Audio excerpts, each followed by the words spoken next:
Le noyau et l'image de A contiennent des vecteurs colonnes. Le noyau et l'image de F contiennent des polynômes. Comment faire le lien?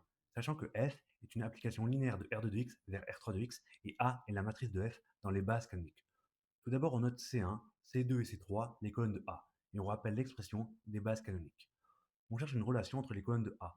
Comme la troisième colonne commence par un 0, on essaye de faire une combinaison linéaire entre C1 et C2 qui commence par un 0, comme C2 moins 2C1, qui vaut, après calcul, un tiers de C3. Donc C3 est une combinaison linéaire de C1 et C2. Ainsi, le rang de A, qui vaut le rang de ces colonnes, vaut le rang de C1 et C2. Or, C1 et C2 sont non collinaires, donc la famille C1-C2 est libre, et donc son rang vaut 2. Ainsi, le rang de F, qui vaut le rang de A, vaut 2 et C1-C2 est une base de l'image de A. Or, C1 représente les coordonnées d'un polynôme de R3 de x dans la base conique. En multipliant chaque coordonnée par le vecteur de la base conique correspondant et en sommant, on obtient ce polynôme. Et on fait de même pour C2. La famille des deux polynômes obtenus est donc une base de l'image de F.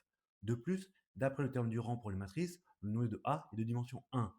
En reprenant la relation entre les colonnes de A trouvées précédemment et en multipliant par 3 pour éviter les fractions, on trouve que moins 6C1 plus 3C2 moins C3 est égal à 0. Ainsi, le vecteur colonne moins 6, 3 et moins 1, que l'on nomme U, est dans le noyau de A.